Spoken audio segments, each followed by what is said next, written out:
নির্বাচনের পরে সংসদ হওয়ার আগেই দলীয়করণ করে আপনি সিটি কর্পোরেশন, জেলা পরিষদ সব দলীয় আপনি নিয়োগ করে দিলেন, ঠিক কিনা? আপনারা বলেন সবার আগে বাংলাদেশ, এখন দেখি সবার আগে বিএনপি। এই মহাসমাবেশের প্রধান দাবি গণভোটের গণরায়কে কার্যকর করতে হবে। দ্বিতীয় বলেছি, আমাদের প্রিয় জন্মভূমি বাংলাদেশে প্রতিদিনে নিত্যদিনের জীবন প্রবাহে যে জনদুর্ভোগ, অশান্তি, জন বিস্ফোরণ ধুমায়িত হচ্ছে, এই দুর্ভোগকে দূর করতে হবে। এখন ক্ষমতায় যারা আছেন বিএনপি, ওনারা তো সংখ্যাগরিষ্ঠতার জোরে পার্লামেন্টে একেবারে বিরোধী দলে কারা আছে কি নেই দেখার দরকার নাই।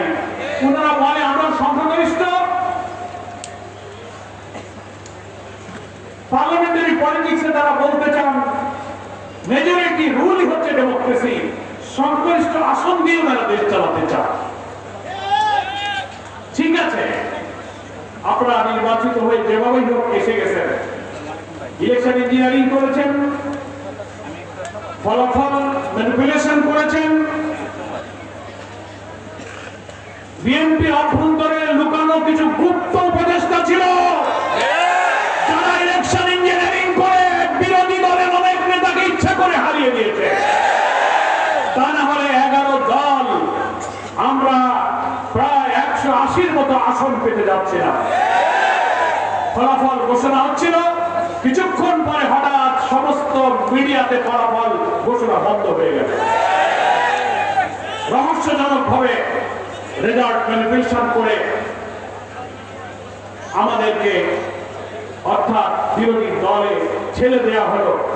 সরকারের একজন উপদেষ্টা তো পরবর্তীকালে স্বীকারই করেছেন যে বিরোধী দলকে অর্থাৎ জামাত ইসলামীকে মিন করে উনি বলেছেন যে আমরা এই দলকে মেইন স্ট্রিমে আসতে দেয়নি, অর্থাৎ প্রধান সংখ্যাগরিষ্ঠ অর্জন করে সরকার গঠনের মতো মেজরিটি আমরাই পেতে দেয়নি। ওনার সাথে আরো অনেকে, আমরা মানে কি, আমরা মানে উনি ছাড়া আরো লোক ছিল, আস্তে আস্তে বেরিয়ে আসবে, আমাদের বলা লাগবে না। ওই উপদেষ্টা যেমন বলেছেন নিজে চুরি যে করে তার মধ্যে একটা গিল্টি ফিলিংস, চোর চোর মনোভাব থাকে, গল্পে গল্পে কোনো না কোনো সময় একসময় বলে ফেলে। আমাদের আমিরে জামাত পার্লামেন্টের বিরোধী নেতা উনি বলেছিলেন ইলেকশন ইঞ্জিনিয়ারিং সাথে কারা জড়িত আমরা নাম বলবো না, যারা জড়িত তারা একসময় নিজেরাই বলে ফেলবে। ঠিকই এক ভদ্র মহিলা বলে ফেলছে, কি পারতেন না? আরো আছে লোক ভিতরে, আমাদের বলা লাগবে না, উনি বলবেন আমি কলা খাইনি, নিজেই বলবেন। আমরা সেজন্য অপেক্ষা করছি। এখন কথা হলো, অনেক প্রশ্ন, অনেক কষ্ট সত্ত্বেও আমরা এই নির্বাচনের ফলাফল মেনে নিয়েছি একটা কারণে, 17 বছরে রাজনীতিতে সংঘাত, সহিংসতা, হানাহানি, জ্বালাপোড়া, হরতাল, ধর্মঘট, খুনাখুনি, রক্তাক্ত বিরোধী দলের উপরে সহিংসতার রাজনীতির কবর দিয়ে জুলাই আন্দোলনে নতুন বাংলাদেশের স্বপ্ন আমরা দেখেছিলাম। আমরা যদি এই ফলাফল বয়কট করতাম, আরেকটি রক্ত ছাড়া আন্দোলনের সূচনা আমরা করতে পারতাম। কিন্তু আমাদের নেতা আজকের পার্লামেন্টে যিনি লিডার অফ দি অপোজিশন, তিনি বলেছিলেন দেশের রাজনৈতিক স্থিতিশীলতার স্বার্থে মানুষের জীবনের শান্তি শৃঙ্খলা রক্ষার জন্য অনেক কষ্ট বুকে নিয়ে আমরা এই ফলাফলকে মেনে নিয়েছি।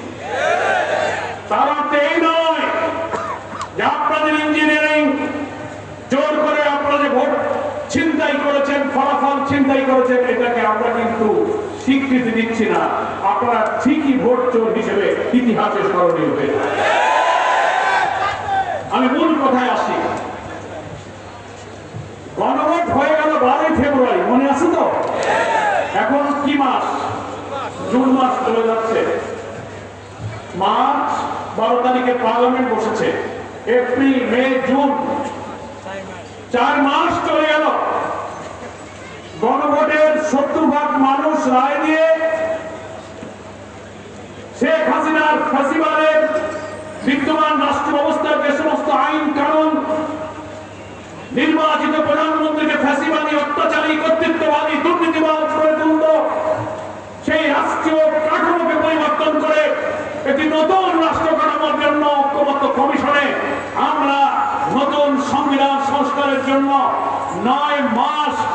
ঐক্যবদ্ধ কমিশনের 72টা মিটিং আমরা করেছি। 84টির বিষয়ে রাষ্ট্র সংস্কারে আমরা একমত হয়েছি। তার মধ্যে প্রায় 42টি ছিল সাংবিধানিক সংস্কার, সবাই আমরা মেনে নিলাম।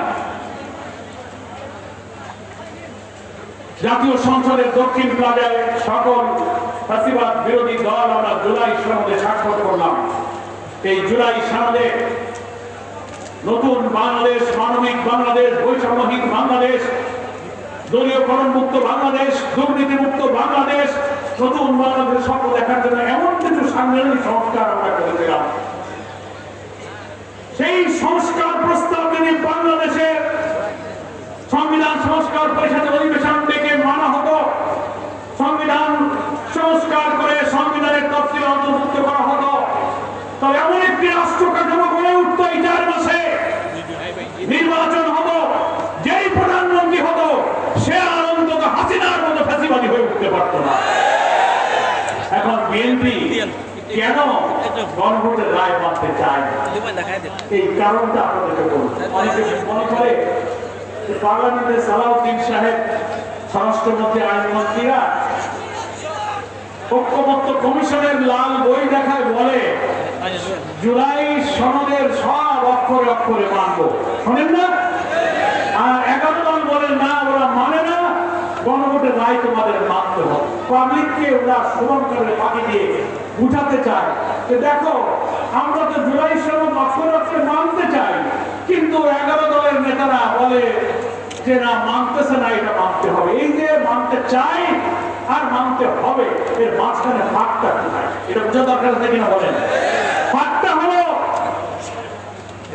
যে 84টি বিষয়ের সংস্কার প্রস্তাবে বাংলাদেশের 33টি রাজনৈতিক দল একমত হয়েছিলাম, যার ভিত্তিতে 12 তারিখে একই দিনে জাতীয় নির্বাচন এবং জাতীয় সংসদের নির্বাচন আর গণভোট হয়েছে। ওই গণভোটের ব্যালটে আপনারা হা ভোট দিয়েছিলেন না? প্রধানমন্ত্রী হাতে ভোট দিতে বলেছিল, আইনমন্ত্রী বলেছিল, স্বরাষ্ট্রমন্ত্রী বলেছিল। গণভোটের ব্যালটে 4টে প্রশ্ন ছিল, দেখছিলেন তো? পড়েতে ভোট দিচ্ছে, হা বলেছে। সেখানে ঐক্যমত্য কমিশনের যেসব রাষ্ট্র সংস্কারের বিষয়গুলো, ওই 4টা প্রশ্নের মধ্যে সবগুলো সাংবিধানিক প্রস্তাবের কথাগুলো সংক্ষেপে নিয়ে আসা হবে।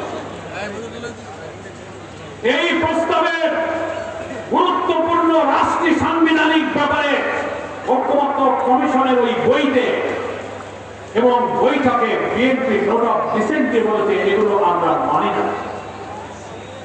এবং সেই যে 10টা সাংবিধানিক পরিবর্তন, সেটা এমন যে ওইগুলো যদি মানানো হয় তো সেই সংবিধান সংস্কারের কোনো মূল্য হয় না, ওই যে লাউ সেই তরু থেকে যায়। এগুলো ওনারা মানবেন না। সেগুলো কোনটা?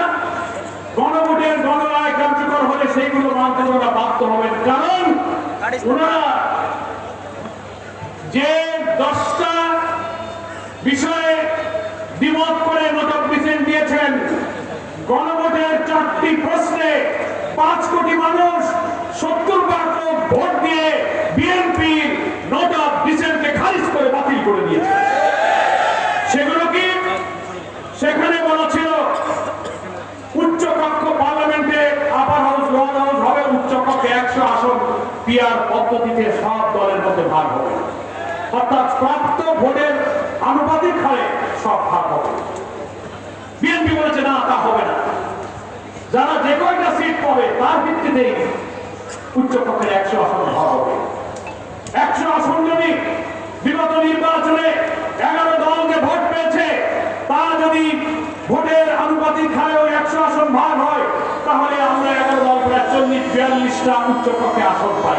কথাটা বুঝেছেন? আর তারা আসনের ভিত্তিতে যদি ভাগ করে, তাহলে আমরা বিরোধী দল পাবো প্রায় অর্ধেক, নিচে পুষ্টা পাবো। তার অর্থ হচ্ছে ওনারা এখানেও ইঞ্জিনিয়ারিং করে সংশ্লিষ্ট হয়েছেন, উচ্চ কক্ষে ওনারা সংশ্লিষ্ট হতে চান। যা ইচ্ছা তাই করে উচ্চ কক্ষে যে পাওয়ার দেওয়া হয়েছে, আন্তর্জাতিক চুক্তি, বিভিন্ন সংবিধান সংসদের সব আইন উচ্চ কক্ষ যারা পাস হবে না, ওখানে মেজরিটি হতে পারলে হাসিনার মতো কর্তৃত্ববাদী শাসন করা যাবে বলে ওনারা উচ্চ কক্ষ পেয়ার পদ্ধতি মানেন না। ওনারা আর্টিকেল 17 সংসদ সেখানেও একটা জায়গায় ওনারা নোট অফ ডিসেন্ট দিয়েছেন। সংক্ষেপে বলি, ওনারা প্রধানমন্ত্রী হলে, যিনি প্রধানমন্ত্রী হবেন তিনি আর কোন পদে থাকতে পারবেন না। তিনি একদিকে সরকারের প্রধানমন্ত্রী, অন্যদিকে দলেরও প্রধান। ঐক্যমত্য কমিশনের সব দল আমরা বলেছি, এই আইন সবাই মেনেছে। বিএনপি বলেছে না, ওনারা প্রধানমন্ত্রীও থাকবেন, দলেরও প্রধান থাকবেন, যাতে দলের উপরে কর্তৃত্ব চালিয়ে ভিন্ন মতের উপরে হাসিনার মতো দমন করে বিরোধী দলকে দমন করা যায়। এটা ওনারা মানেন না। ওনারা তত্ত্বাবধায়ক সরকার পদ্ধতির ব্যাপারে, যে ব্যাপারে আমরা একমত তার একটা পদ্ধতি ওনারা নোট অফ ডিসেন্ট দিয়েছেন।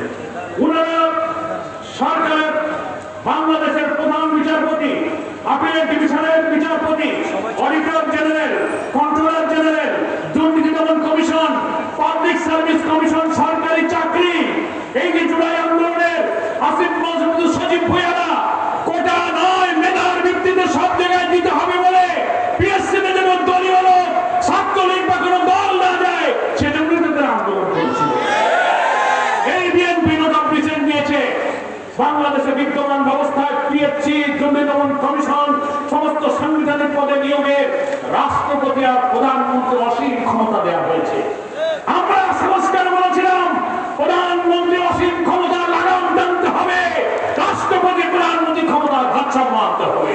সরকারি দল, বিরোধী দল এবং মাঝখানে জুডিশিয়ারি অন্য আরেকটি পক্ষ থেকে একটা সেপারেট অ্যাপয়েন্টিং অথরিটির মাধ্যমে সব সাংবিধানিক পদে নিয়োগ হবে। বিএনপি বলেছে আমরা এগুলো মানি না, এখানে প্রধানমন্ত্রীর কর্তৃত্ব থাকতে হবে। তাহলে কি হলো? আওয়ামী লীগ এই চেয়েছিল দলীয়করণ হবে, সব থেকে আমার লোক যাবে, বিদেশে টাকা পাচার হবে, লুটপাট হবে। জুলাই সনদ বাস্তবায়িত হলে বিএনপির এই লুটপাট করার দলীয়করণ করার সুযোগ পাবে না বলে তারা এখন আর এই গণভোটের রায় মানতে চায় না। আমার প্রিয় ভাইরা, আমার কথা বুঝতে পেরেছেন? এখন একটা কথা বলে আমি বিদায় নিই। ওনারা যে বলেন আমরা মেজরিটি আছি তাই আমাদের কথা চলবে না। আপনারা হয়তো 49-50 ভাগ ভোট পেয়েছেন, সেই ভোটটা দিয়েছে এলাকার লোকেরা, এমপি কে ভোট দিয়েছে না, কি বলেন? জনগণ রক্তাক্ত জুলাই সনদ বাস্তবায়ন করবেন আপনারা যে ওয়াদা দিয়েছিলেন বলেই আপনাদের এলাকার লোকেরা বিএনপি কেও ভোট দিয়েছে, জামাতকে 11 দলকে ভোট দিয়েছে। কিন্তু আপনাদের এমপিরা জনগণের দেওয়া ভোট দিয়ে ক্ষমতায় যে জুলাই সনদের বিরুদ্ধে আপনারা অবস্থান নিয়েছেন, এই জন্য জনগণ আপনাদেরকে ভোট দেয়। অর্থাৎ মানুষের ভোটকে আপনারা অন্যায় কাজে ব্যবহার করছেন। এইটা যে পাওয়ার 49 ভাগ, এটা হচ্ছে ডেলিগেটেড পাওয়ার। এমপি কে ভোট দিয়েছে, সেই ভোট আপনি জনগণের বিরুদ্ধে, জুলাই সনদের বিরুদ্ধে কাজে লাগিয়েছেন। কিন্তু গণভোট যেটা হয়েছে 70 ভাগ, সেই গণভোটটা ডাইরেক্ট ভোটাররা হাতে ভোট দিয়েছে না, কি বলেন? কোন এমপি কে ভোট দেয় নাই, এটা ডেলিগেটেড পাওয়ার না, এরা ডাইরেক্ট একটা ভোটার সরাসরি ভোট দিয়ে বলেছে 84টি সংস্কারের কথা হা বলে দিলাম, এটাই মানতে হবে। তারেক জিয়া যে হাতে ভোট দিয়েছে, তারা রক্ত হলো এই 84টা সংস্কার প্রস্তাবকে তারেক জিয়া মানতে রাজি হয়ে গেছে, ভোটে রক্ত হলো তাই।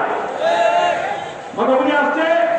ফলে আপনার ওই 50 ভাগ ভোট ডেলিগেটেড পাওয়ার হচ্ছে জনগণের ডাইরেক্ট ভোট, হচ্ছে গণভোট, হচ্ছে 70 ভাগ হচ্ছে সংখ্যাগরিষ্ঠ, মানে সংখ্যাগরিষ্ঠের এই গণভোটের রায় আপনাকে মানতে হবে।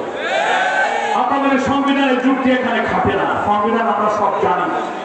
ফলে আমরা মনে করি ময়মনসিংহবাসী 11 দল আজকে যে ডাক দিয়ে যাচ্ছে, গণভোটের রায় কার্যকর করে এইসব সাংবিধানিক পরিবর্তন না হলে যে শাসনে দেশ চলছে, নির্বাচনের পরে সংসদ হওয়ার আগেই দলীয়করণ করে আপনি সিটি কর্পোরেশন, জেলা পরিষদ সব দলীয় আপনি নিয়োগ করে দিলেন, ঠিক কিনা? আপনারা বলেন সবার আগে বাংলাদেশ, এখন দেখি সবার আগে বিএনপি। সব করার আগে বিএনপি জেলা পরিষদে দিলেন, সিটি কর্পোরেশন একটা লোক কি অন্য দলে পাইছিলেন না? এই জন্য আমি বলি এই স্লোগান বাদ দিয়ে বলেন সবার আগে বিএনপি। এই যে ময়মনসিংহ এলাকায় বিরোধী দলের যত এমপি আছে আমি খবর পেলাম 80